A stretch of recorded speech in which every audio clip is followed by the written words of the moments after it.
et bienvenue dans mes petits papiers. Je suis Judith, je suis démonstratrice Stampin' Up dans le nord de la France. Et le projet que je vous propose de réaliser aujourd'hui, c'est celui-ci. Alors, je l'ai réalisé avec des anciens papiers de série design. C'est mon prototype. J'y ai mis ma carte de médiathèque. Mais en tout cas, c'est un élément que vous pourrez utiliser pour offrir une carte cadeau. Je trouve que ça donne une petite personnalisation à un cadeau qui, au départ, est un peu neutre. Allez, c'est parti. On en fait une version de Noël ensemble tout de suite. Pour cet élément, il vous faudra un morceau de papier. Pour ma part, j'ai utilisé du papier de série design qui mesure, je vérifie mes notes, 23 cm sur 10. Si votre élément a un sens comme le mien, le mieux ce serait que mes sapins aient la tête vers le haut. Il vaut mieux l'utiliser pour l'intérieur. J'y ai mis une petite marque, vous mettrez le haut de votre papier de série design. On va voir si je ne me suis pas trompée. Vous le mettrez ici au début de vos mesures. On va marquer un pli à 4,5, puis à 12, à 15 et à 18. Vous aurez aussi un élément, mais on ne va pas le plier sur le coupe-papier, un élément qui mesure 3 cm sur 17. Il va nous servir pour faire le petit système de fermeture. Cet élément, donc moi je vais mettre mes sapins à l'intérieur parce que c'est ça qui va permettre de les voir la tête en haut. Et je vais plier, voilà, comme ceci. Donc nos 3 bandes qui sont à l'intérieur, on va remonter celle du milieu, voilà, pour faire un petit accordéon. L'élément, le pli du haut, va se retrouver comme ça. De cette manière, on aura, quand le porte-carte cadeau est ouvert, on aura bien nos sapins qui sont tous à l'endroit. Pour l'ouverture dans laquelle on va glisser notre carte cadeau, vous pouvez utiliser un peu n'importe quelle perforatrice. Personnellement, puisque c'est cette perforatrice-ci qu'on va utiliser après pour mettre un petit souhait, je vais l'utiliser pour ouvrir, pour faire une ouverture. Hop, vous perforez l'ouverture et il faudra ensuite l'agrandir un peu. Donc j'attrape mes ciseaux, juste assez pour pouvoir y passer la carte. Il vous restera vraiment je dirais, un demi-centimètre. Oui, je crois que ça va un petit peu. Là, j'ai un petit peu plus qu'un demi-centimètre. Il vous restera juste un petit bout. Et on fait ça des deux côtés. Et puis, je vais piquer la carte qui est dans ce porte-carte cadeau-ci pour vérifier que la taille est bonne. Oui, on peut y glisser la carte. C'est parfait. On va pouvoir coller cet élément. Pour ça, personnellement, je vais utiliser de l'adhésif découpe facile parce que c'est un adhésif sec et que du coup, il ne va pas s'étaler. Je ne le mets pas trop près du bord, mais quand même plutôt côté bord. Hop, j'enlève la protection.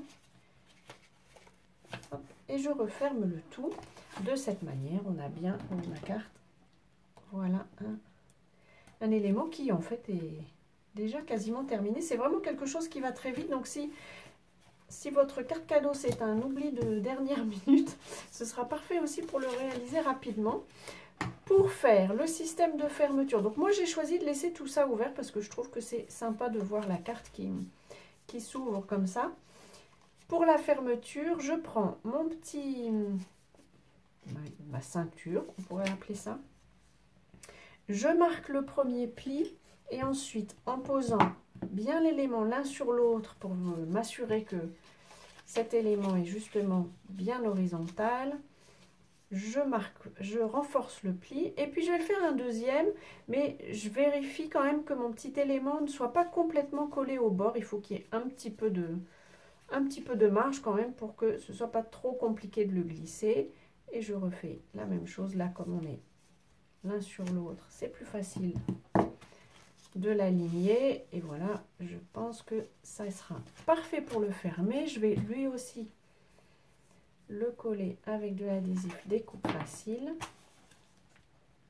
Un petit morceau comme ça au bord. J'ai prévu un petit peu de marge dans mes mesures.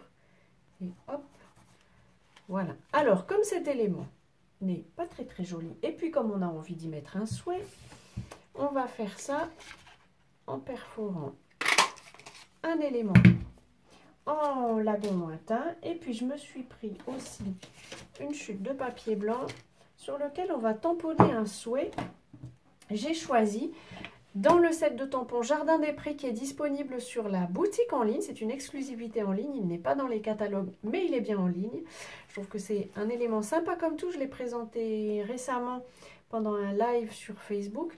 On va utiliser le souhait juste comme ça, qu'on va tamponner en lagon lointain. Ça c'est le truc qui est génial et que j'aime avec Stampin' Up, c'est que tout est assorti, tampon, encre, etc. On est sûr d'avoir un élément parfait. Alors, j'ai un peu pas le courage de découper une bande, donc c'est pas grave. Je vais aussi me perforer un élément blanc, ça servira toujours. Hop, et je vais pouvoir superposer mes deux éléments. Ça c'est quelque chose, un effet que vraiment j'aime bien faire. Je trouve que ça fait franchement un effet bœuf.